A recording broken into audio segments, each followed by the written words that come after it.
మహోన్నతమైన దేవ, దయారసము కలిగిన తండ్రి, జీవాధిపతిమైన తండ్రి, నిన్న సాయంకాలం ఘనముగా మిమ్మల్ని స్తుతించాము. ఈ ఉదయకాలం కూడా మిమ్మల్ని స్తుతిస్తున్నాము. ఎక్కడ ఇద్దరు ముగ్గురు నామకడ కూడుకుంటే అక్కడ ఉంటారు తండ్రి.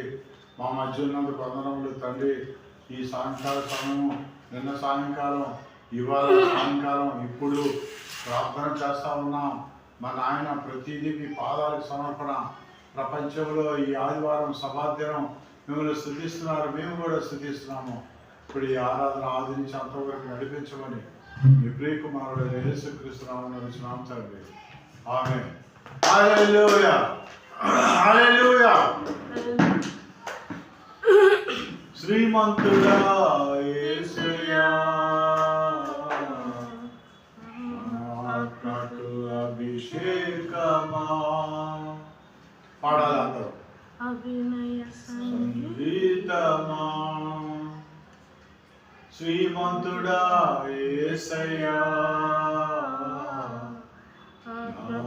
అభిషేకమా, నా అభినయ సంగీతమా. సిలువదారి నా బలిపీఠమా, నీ రక్తపు కోట నాకు నివాసమా. సిలువదారి నా బలిపీఠమా, నీ రక్తపు కోట నాకు నివాసమా. నన్ను నీవు పిలచిన పిలుపు రహస్యమా, నన్ను నీవు పిలచిన పిలుపు రహస్యమా.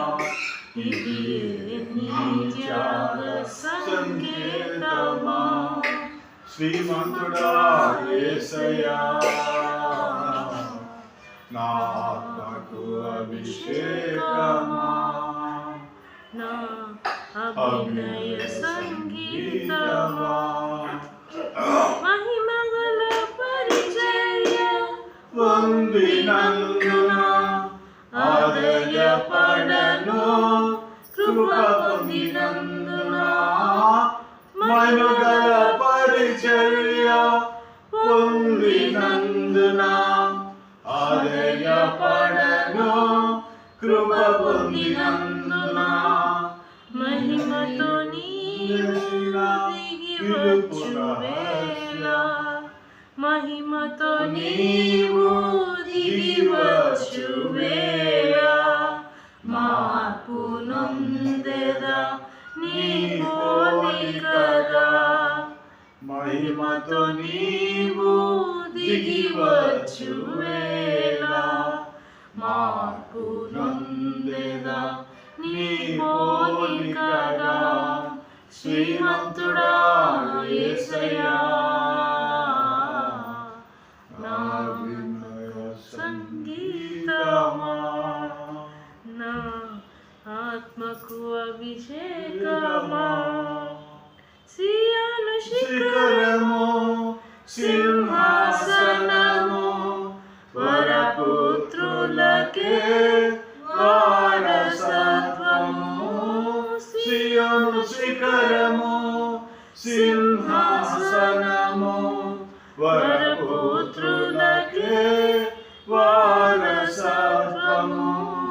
వాగ్దానములన్నీయు నెరవేర్చుచుంటివా, వాగ్దాన పూర్ణుడా నా యేసయ్యా.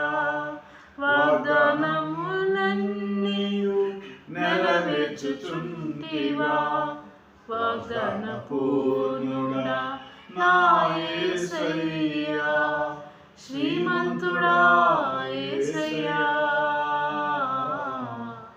నా ఆత్మకు అభిషేకమా, నా అభినయ సంకేతమా. హల్లెలూయా, హల్లెలూయా. శ్రీమంతుడు, మహిమాస్వరూపుడు, నా ప్రాణప్రియుడు, తేజోమయుడు, ధవలవర్ణుడు, నీతి న్యాయములు జరిగించే దేవుడు, సకల ఆశీర్వాదములకు కారణభూతుడు, ఎర్ర సముద్రమును పాయలుగా చేసిన మన దేవుడు, ఎరుకో గోడలు కూల్చిన మన దేవుడు, అబ్రాహాము ఇస్సాకు యాకోబు దేవుడు, ఆ దేవాది దేవుడు మనల్ని కనికరించుటకు ఆయన రెండు కళ్ళతో పరలోకము నుంచి భూలోకాన్ని దృష్టిస్తా ఉన్నాడు, చూస్తా ఉన్నాడు. నా కుమారుడా నువ్వేం చేస్తున్నావు? నా కుమారి నువ్వేమి చేస్తున్నావు? నువ్వు ఎట్లా జీవిస్తున్నావు? ఆయన అనుక్షణము చూసే దేవుడు, ప్రతి క్షణము చూసే దేవుడు. నీ నివాస స్థలము ఆయనకు తెలుసు. నీ బుద్ధి, నీ నటక, నీ పటక ఆయనకి తెలుసు. ఆయన ఆశ్చర్య కార్యములు చేయ దేవుడు. ఒకవేళ నువ్వు కృంగిన స్థితిలో ఉన్నావేమో, హల్లెలూయా, దేవానికి వందనములు. ఈ గుడారము నీకు సమర్పణయ్యా.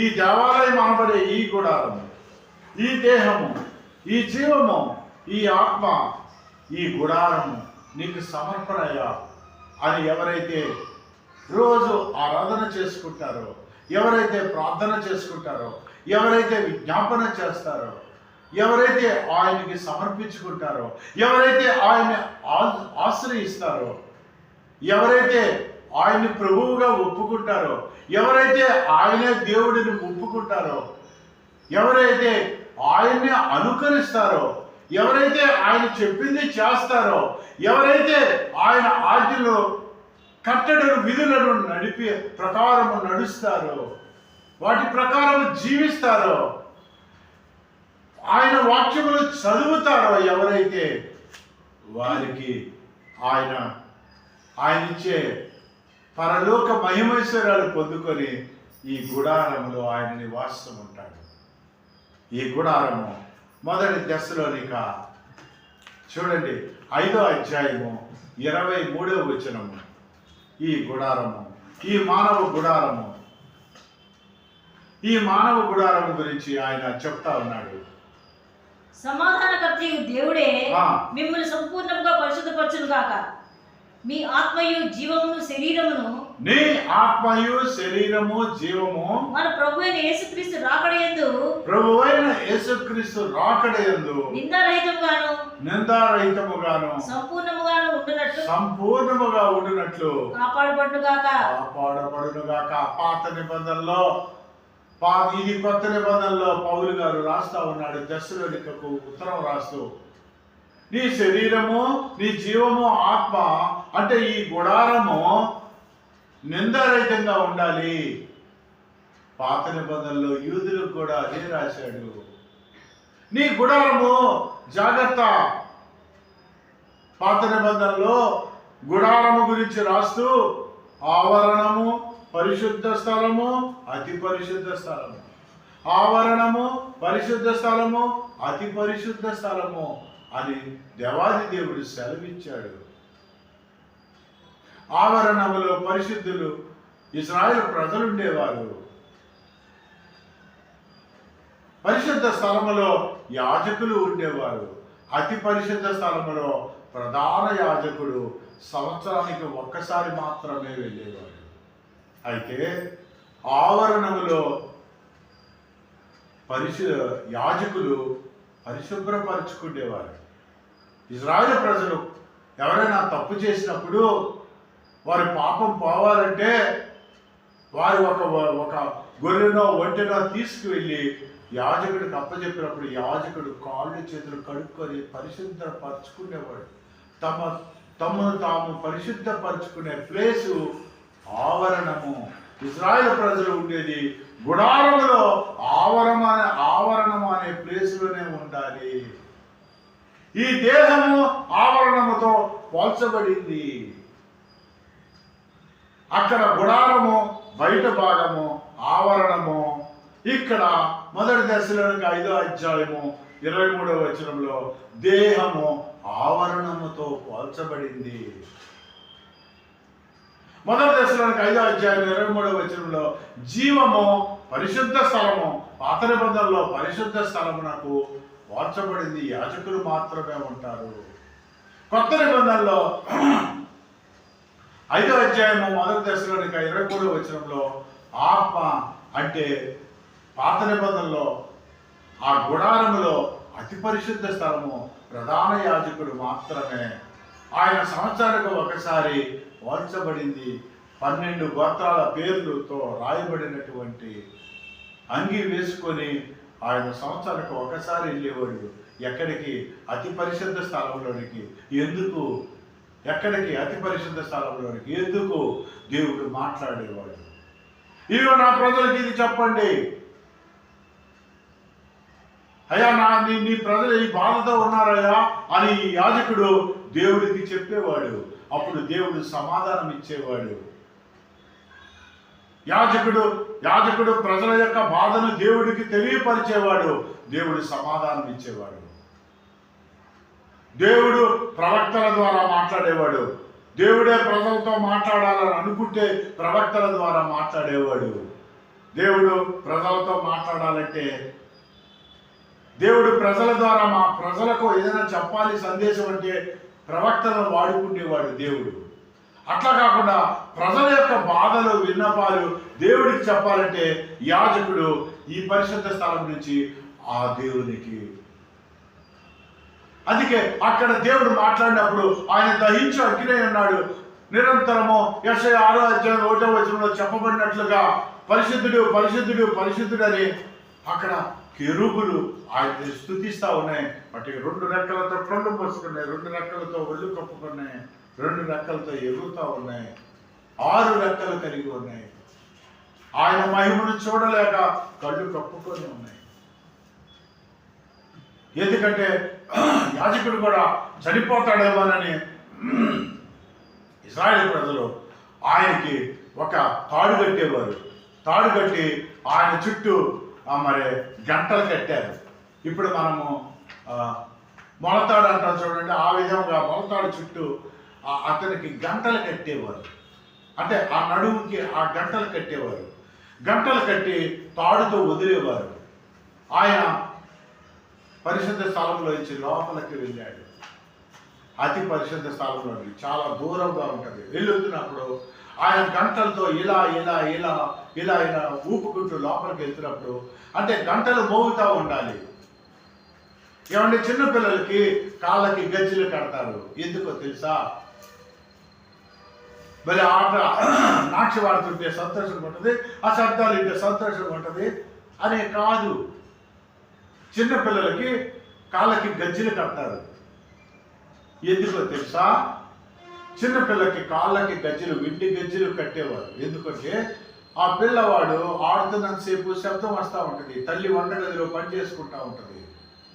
ఒకవేళ శబ్దం ఆగిపోతే రోడ్డు ఎక్కేసిందేమో, పిల్లకి ప్రమాదము, పిల్లవాడికి ప్రమాదం ఏమో వచ్చి చూస్తారు.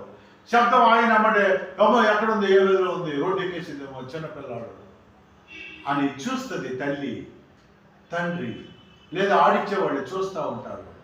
ఆ శబ్దం ఉన్నంతసేపు పట్టించుకోరు, ఇక్కడే ఉంది అని. శబ్దం ఆగితే మట్టుకు చూస్తారు. ఇక్కడ యాజకులు ఆయన అతి పరిశుద్ధ స్థలంలోనికి ప్రధాన యాజకుడు తాడు పెట్టి వదులుతా ఉంటే శబ్దం ఉన్నంతసేపు ఏమి పట్టించుకోరు వీళ్ళు. శబ్దం ఆగిందంటే దేవుడు అగ్ని అతి పరిశుద్ధ స్థలంలో దిగుతుందని అర్థం చేసుకొని లాగేస్తాడు తాడు. లేకపోతే ఆయన మాడి మసైపోతాడు. దేవుడు దహించే అగ్ని అయి ఉన్నాడు. మన దేవుడు దహించే అగ్ని అయి ఉన్నాడు.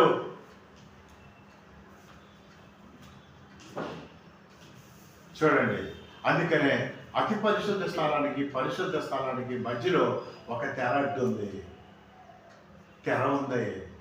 యేసు ప్రభు బలియాగం సిలువలో బలైనప్పుడు, సిలువ యాగం చేస్తున్నప్పుడు ఆ తెర చిరిగిపోయింది. అప్పుడు దాకా యూదులు మాత్రమే అతి పరిశుద్ధ స్థలంలోనికి వెళ్ళేవారు. యేసు ప్రభు వచ్చారు. ఎప్పుడైతే సిలువ యాగం చేశాడో, సర్వమానవుల కొరకు ఆయన తన ప్రాణాన్ని పెట్టాడో, ఆ పరిశుద్ధ స్థలానికి అతి పరిశుద్ధ స్థలానికి మధ్యలో ఆ తెర చిరిగిపోయింది. అంటే ఆ అడ్డుగోడ తీసేశాడు. యూదులకి యాజకులకి ఆ లోపలికి వెళ్ళే అర్హత ఉండేది ఇదివరకు. ఇప్పుడు అది తీశాడు. అన్యులకు కూడా అతి పరిశుద్ధ స్థలంలోనికి, అంటే పుల్పిట్లోకి, ఇప్పుడు పుల్పిట్లోనికి వెళ్ళి దేవుడి వాక్యము చెప్పే అర్హత. పాత నిబంధనలో ఓన్లీ ఆ తోరాని, లేకపోతే ఆ పాత నిబంధనలోని ఓన్లీ శాస్త్రులు మాత్రమే ధర్మశాస్త్రమును చదవాలి.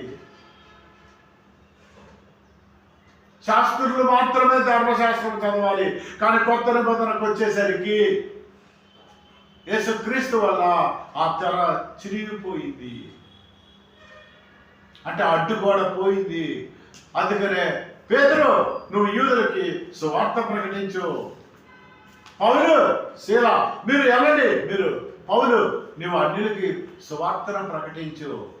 అందుకనే 10 హెబ్రీయులకు రాసిన పత్రిక 10వ అధ్యాయము 19వ వచనము. హెబ్రీయులకు రాసిన పత్రిక 10వ అధ్యాయం 19వ వచనము.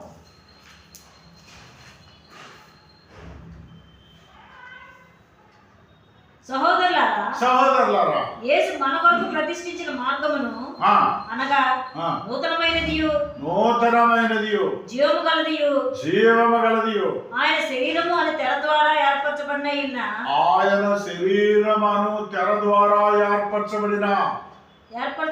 అయిన మార్గమును ఆయన రక్తం వల్ల శిలువలో కార్చిన రక్తం వల్ల పరిశుద్ధ స్థలములో ప్రవేశించుటకు ప్రతి అన్యుడికి కూడా అవకాశం వచ్చింది.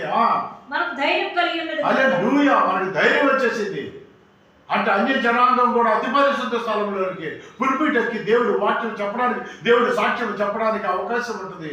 కానీ ఇప్పటికి వచ్చి కొంతమంది వ్యాపన వాళ్ళు, యేసు ప్రభు నమ్ముకున్న వాళ్ళు పులిపిట ఎక్కనెవరు, మాట్లాడినెవరు, చెప్పరెవరు. దేవుడు ఎంత చక్కగా మాట్లాడుతున్నాడో వాక్యం ద్వారా. పాత నిబంధన ఆధారం చేసుకొని చెప్తా ఉంటారు, కాదు.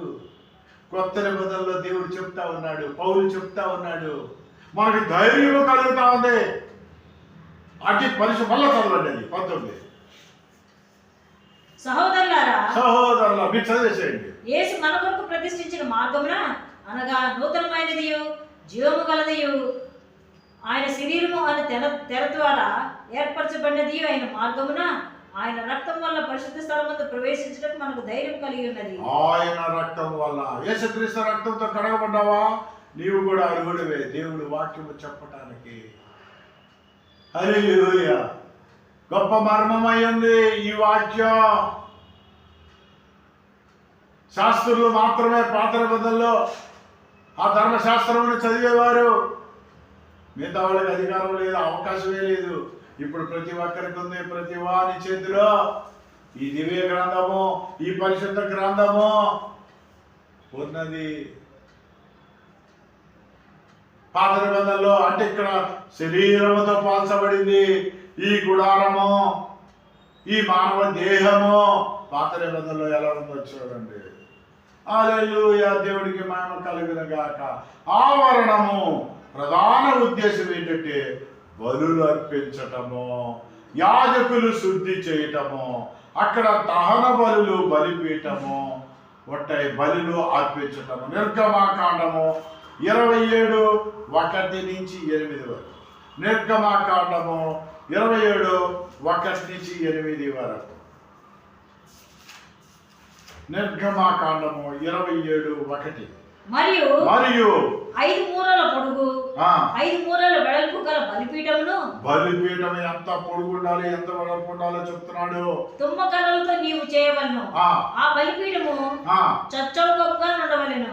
దాని ఎత్తు 3 మూరలు, దాని 4 మూలల్లో దానికి కొమ్ములు చేయవలెను. దాని కొమ్ములు దానితో ఏకాండముగా ఉండవలెను. దానికి ఇత్తడి రేగు పొదిగింపవలెను. దాని బూడిద ఎత్తుటకు కుండలను, గరిటెలను, గిన్నెలను, ముండ్లను, అగ్ని పాత్రలను చేయవలెను. ఈ ఉపకరణములన్నీ ఇత్తడితో చేయవలెను. మరియు వల వంటి ఇత్తడి జల్లెడ దానికి చేయవలెను. ఆ వల మీద దాని 4 మూలలను 4 ఇత్తడి ఉంగరములను చేసి ఆ వల బలిపీఠం నడిపికి చేరినట్లు దిగువన బలిపీఠము ఎంత కష్టపడిందో చూసారా. అట్లాగా వెండి చేసి దాన్ని ఉంచవలెను. ఎవరైనా తప్పు చేస్తే ఒక ఒంటినో గొర్రెనో తీసుకొస్తే యాజకుడు అక్కడ బలిచ్చేవాడు. చూడండి, లేవియాకాండం 1:3, లేవియాకాండం 1:3 నుంచి 9 వచనాల వరకు మళ్ళా చెప్తా ఉన్నాడు. ఎందుకంటే అక్కడ దహన బలులు అర్పించేవారు, యాజకులు శుద్ధిగా ఉండేవారు, శుద్ధి పొందేవారు. అంతేకాదు దాన్ని కడిగేవారు. చెప్తా, లేవియాకాండం 1:3. అతడు దహనబలి రూపముగా అర్పించినది గోవులలోనిదైన ఎడల నిర్దోషమైన మగదానిని తీసుకొని రావలెను. తాను యెహోవా సన్నిధిని అంగీకరింపబడినట్లు ప్రత్యక్ష గుడారము యొక్క ద్వారమునకు దానిని తీసుకొని రావలను. చూసారా, ఎక్కడ తేవాలి? ప్రత్యక్ష గుడారం ద్వారం అంటే ఆవరణంలో ఉన్నారు. అతడు దహన బలిగా అర్పించు పశువు తల మీద తన చెయ్యి ఉంచవలెను. అది యాజకుడు చెయ్యి ఉంచాలి. అతని నిమిత్తము ప్రాయశ్చిత్తం కలుగునట్లు అది అతని పక్షముగా అంగీకరింపబడును. అతడు యెహోవా సన్నిధిని ఆ కోడె దూడను వధించిన తరువాత యాజకులైన అహరోను కుమారులు దాని రక్తము తెచ్చి ప్రత్యక్ష గుడారం ఎదుటనున్న బలిపీఠము చుట్టూ ఆ రక్తమును ప్రోక్షింపవలెను. స్ప్రింకిల్ చేసేవారు. అప్పుడు అతడు దహన బలి రూపమైన ఆ పశు చర్మమును ఒలిచి దాని అవయవములను విడదీసిన తరువాత యాజకుడైన అహరోను కుమారులు బలిపీఠం మీద అగ్ని ఉంచి ఆ అగ్ని మీద కట్టెలను చక్కగా పేర్చవలెను. అప్పుడు యాజకులైన అహరోను కుమారులు ఆ అవయవములను, తలను, క్రొవ్వును బలిపీఠం మీదనున్న అగ్ని మీది కట్టెలను పైని చక్కగా పేర్చవలెను. దాని ఆంత్రములను, కాళ్ళను నీళ్లతో కడగవలెను. కడగాలి. ఇక్కడ చూడండి, నిర్గమాకాండం 30:17 చూడండి. శుద్ధీకరణ చేయాలి. నిర్గమాకాండము 30:17. మరియు యెహోవా మోషేతో ఇట్లనెను, కడుక్కొండకు నీవు ఇత్తడితో దానికి ఒక గంగాళమును ఇత్తడి పీఠమును చేసి ప్రత్యక్ష గుడారములకు బలిపీఠములకు నడుమ దానిని ఉంచి నీళ్లతో నింపవలెను. అక్కడ ఒక గంగాళం తీసుకురా కడుక్కోటానికి. ఇప్పుడు ఇంతకుముందు లేవియాకాండంలో, నిర్గమాకాండంలో చెప్పింది ఇది సరిపోయింది కదా. ఇదంతా ఆవరణంలో జరుగుద్ది. యాజకుడు శుద్ధిగా ఉంటాడు. ఆ తరువాత ఇది నెక్స్ట్ చూడండి, పరిశుద్ధ స్థానానికి వెళ్దాం. గుడారం లోపల మొదటగా ప్రవేశించగానే యాజకులు మాత్రమే, అంటే ఇజ్రాయెల్ ప్రజలు ఎవరు అనడానికి అధికారం లేదు. అక్కడ చూడండి, బంగారు దీపస్తంభం ఉంది నిరంతరము వెలుగు ఇవ్వటానికి. నిర్గమాకాండం 25:31. నిర్గమాకాండం 25:31. మరియు నీవు మేలు బంగారంతో దీపవృక్షము చేయవలెను. నక్షి పని ఈ దీపవృక్షమునకు చేయవలెను.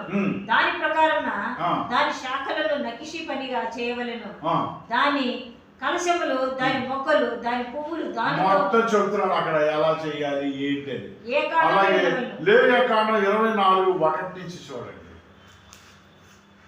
లేవియాకాండం 24:1 అంటే ఆవరణం నుంచి పరిశుద్ధ స్థలంలోనికి. ముందు ఆవరణంలో ఏం జరుగుతుందో చెప్పాడు. ఎవరికైనా పాపక్షమాపణ కావాలంటే గొర్రెను, దూడను అక్కడ తీసుకెళ్తే యాజకుడు ఎట్లా ప్రవర్తించాలి, ఏం చేయాలి మొత్తం చెప్పాడు అక్కడ. ఇక్కడే చెప్తున్నాడు చూడండి, లేవియాకాండం 24:1. మరియు ఆయన మోషేతో ఇట్లనెను, నీవును అహరోనును నాదాబును అబీహును ఇశ్రాయేలీయుల పెద్దలలో 70 మంది యెహోవా యొద్దకు ఎక్కి వచ్చి దూరమున సాగిలపడి మోషే మాత్రం యెహోవాను సమీపింపవలెను. వారు సమీపింపకూడదు, ప్రజలు అతనితో ఎక్కి రాకూడదు. అంటే 70 మంది ఇశ్రాయేలు ప్రజలు రాకూడదు, ఓన్లీ మోషేనే రావాలి, యాజకుడు మాత్రమే రావాలి. ప్రజలు ఆయనతో ఎక్కి రాకూడదు. మోషే వచ్చి యెహోవా మాటలన్నిటినీ, విధులన్నిటినీ ప్రజలతో వివరించి చెప్పెను. ప్రజలందరూ యెహోవా చెప్పిన మాటలన్నిటి ప్రకారం చేసేదమని ఏకశబ్దంతో ఉత్తరం ఇచ్చారు. అంటే అర్థం ఏంటంటే, ఇక్కడ కొండెక్కుతా ఉన్నారు 70 మంది. కొంత ఎక్కువ దూరం ఎక్కాక దేవుడు వాళ్ళు ఉండిపోమన్నాడు. 70 మంది ప్రజల్ని, 70 మంది ఇజ్రాయేల్ పెద్దలు అలా ఉండిపోయారు. తర్వాత ఇక యెహోషువ ఇతను మరి మోషే బయలుదేరుతా ఉన్నారు. వాళ్ళు బయలుదేరుతా ఉంటే నువ్వు ఉండిపో అని అనకుండా మోషే నువ్వు ఒక్కడివే రావాలని అంటాడు. అప్పుడు మోషే ఒక్కడే కొంత దూరం, మళ్ళా కొంత దూరం ఎక్కాక యెహోషువ ఉండిపోతాడు. మళ్ళా పైకి ఇంకా పైకి ఎక్కిన తర్వాత పైకి వెళ్ళిన తర్వాత మోషేతో దేవుడు మాట్లాడుతున్నాడు. మోషే దేవుడు, మనము దేవుడు. అతి పరిశుద్ధ స్థలంలో మనము దేవుడే ఉంటాం, ఇంకెవరూ ఉండరు. అతి పరిశుద్ధ స్థలంలో మోషే దేవుడే ఉన్నారు. ఇక్కడ పరిశుద్ధ శరీరం అంటే ఆవరణము, జీవము అంటే పరిశుద్ధ స్థలము, అతి పరిశుద్ధ స్థలం అంటే ఆత్మ. అందుకే మనం ఆత్మతో సత్యముతో ఆరాధన చెయ్యాలి.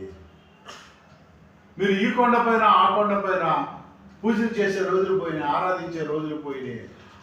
ఆత్మతో సత్యముతో ఆరాధన చెయ్యాలి. అక్కడ దేవుడు మోషే మాట్లాడుకుంటా ఉన్నారు. హల్లెలూయా. మనము దేవుడు కలిసే ప్లేసు అతి పరిశుద్ధ స్థలము. ఆత్మతోటే మనం మాట్లాడతాము. చెప్పండి, అక్కడిని చదవండి. ప్రజలందరూ యెహోవా చెప్పిన మాటలన్నిటి ప్రకారం చేసేదమని ఏక శబ్దంతో ఉత్తరం ఇచ్చింది. మరియు మోషే యెహోవా మాటలన్నింటినీ వ్రాసి ఉదయం ముందు లేచి ఆ కొండ దిగున బలిపీఠమును ఇశ్రాయేలు 12 గోత్రముల చొప్పున 12 స్తంభములను కట్టి ఇశ్రాయేలీలో యవనస్తులను లేవియకాండం 24వ అధ్యాయం అక్కడ 12 రొట్టెలు వంచుతారు. ఎందుకంటే చూడండి, లేవియకాండం 22వ అధ్యాయము 5వ వచనం. అక్కడ ధూపం వేయాలి. అపవిత్రమైన పురుగునేమి ఏదో ఒక అపవిత్రుడైన మనిషినేమి ముట్టువాడు అట్టి అపవిత్రత తగిలిన వాడు సాయంకాలం వరకు అపవిత్రుడగును. అతడు నీళ్లతో తన దేహంలో కడుక్కున్న వరకు ప్రతిష్ఠితమైన వాటిని తినకూడదు. సూర్యుడు అస్తమించినప్పుడు అతడు పవిత్రుడగును. ఆ తర్వాత 24:5 నేను చెప్పింది 24:5. నీవు గోధుమ పిండిని తీసుకొని దానితో 12 భక్ష్యములను వండవలెను. అది 12 అని ఎందుకు చెప్పాడంటే అక్కడ 12 ఇశ్రాయేలు గోత్రాలకి సూచనగా ఉండదు. అంతేకాదు, కీర్తనలు 141:2 చూడండి. కీర్తనలో 141:2 నా ప్రార్థన ధూపము వలెను నేను చేతులెత్తుట సాయంకాలం. ఈ ధూపం దేనికి నిదర్శనం అంటే నిర్గమాకాండం 31. ఎప్పుడో ఎన్నో 100 సంవత్సరాల క్రితం బతికిన వాళ్ళు చెప్పింది. మళ్ళీ ఇక్కడ దావీదు అంటున్నాడు, నా ప్రార్థన ధూపం వలె పైకి వెళ్తా ఉంది, సాయంకాలం నైవేద్యం వలె ఉంది. అయితే అది ముందు నిర్గమాకాండంలో మోషే జీవితంలో జరిగింది. విచిత్రం ఏంటంటే ఆదికాండం నుంచి మోషే రాస్తాడు, అప్పటికి ఆయన పుట్టడు, కానీ పరిశుద్ధాత్మ శక్తి ద్వారా మరియు ధూపం వేయుటకు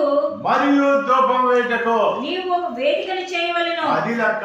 అంటే ఆ ధూపమే ఈ ప్రార్థనా ధూపం.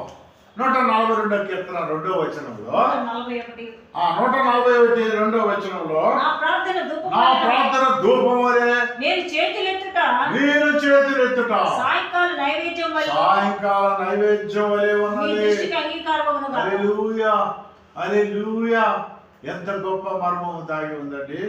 కనుక ఇంకా అతి పరిశుద్ధ స్థలానికి వెళ్దాం. అతి పరిశుద్ధ స్థలము అత్యంత పవిత్రమైనది. సంవత్సరానికి ఒకసారి ప్రధాన యాజకుడు మాత్రం వెళ్ళాలి.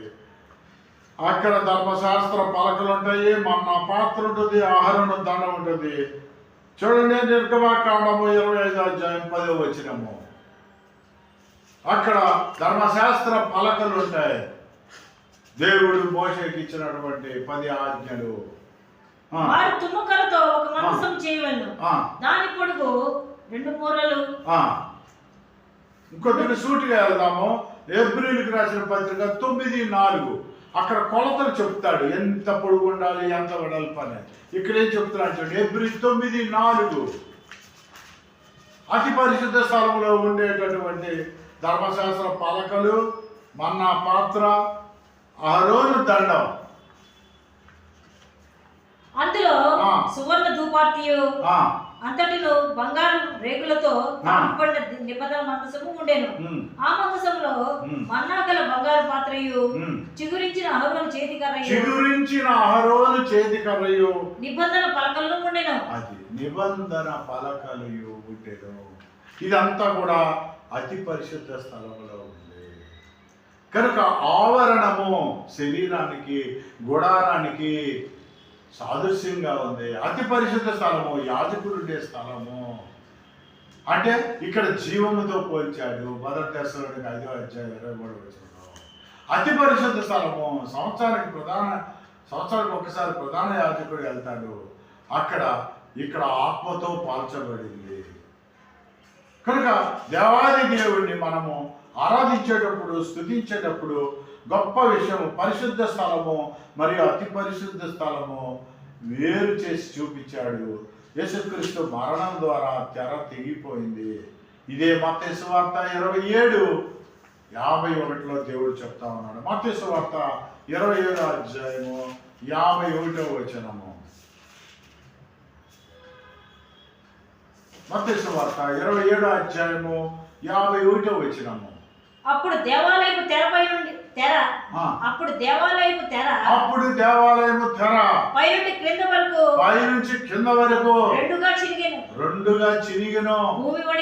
భూమి వణికెను. బండలు బ్రద్దలాయెను. సమాధులు తెరవబడెను. నిద్రించిన అనేక మంది పరిశుద్ధుల శరీరములు లేచారు. అంతకుముందు చచ్చిపోయిన వాళ్ళు లేచారంట. యేసు ప్రభు సిలువ వేసిన రోజు ఆయన రక్తం తగిలి ఆ రోజే ఇవన్నీ జరిగింది. ఎంత గొప్ప! ఇంకా చూడండి, ఏప్రిల్ రాసిన పత్రిక 10:19. ఇందాక అదొకటే చదివారు. 22 వరకు చదవండి. ఏప్రిల్ రాసిన పత్రిక 10:19 ఇందాక చదివారు. 22 వరకు చదవండి. యేసు మన కొరకు ప్రతిష్ఠించిన మార్గమున అనగా నూతనమైనది, జీవము గలది, ఆయన శరీరమును తెర ద్వారా ఏర్పరచబడేది అయిన మార్గమున ఆయన రక్తం వల్ల పరిశుద్ధ స్థలమందు ప్రవేశించడం మనకు ధైర్యం కలిగి ఉన్నది. కనుక దేవుడి ఇంటి పైన మనకు గొప్ప యాజకుడు ఉన్నాడు. కనుక మనస్సాక్షికి కల్మషములు తోచకుండాట్లు ప్రోక్షింపబడిన హృదయములు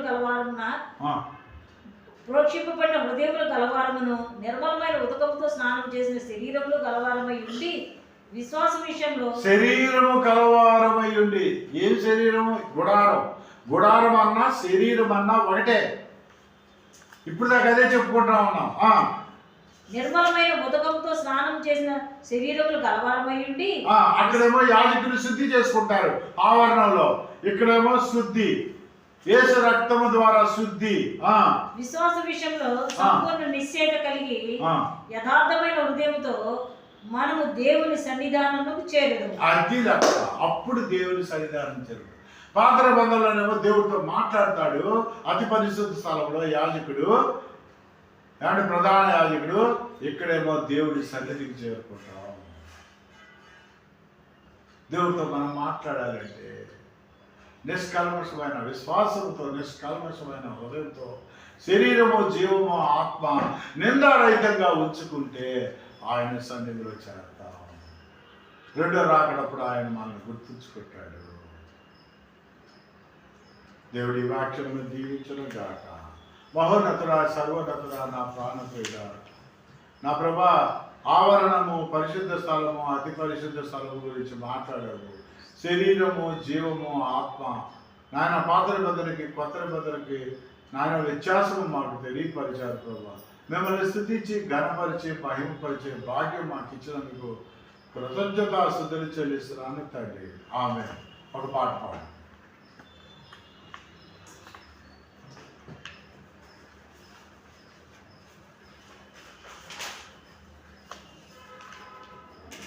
అనుక్షణము నిన్నే కొరకు పునరుత్థానుడా, అనుక్షణము నిన్నే కొరకు పునరుత్థానుడా, పునరుద్ధానుడా,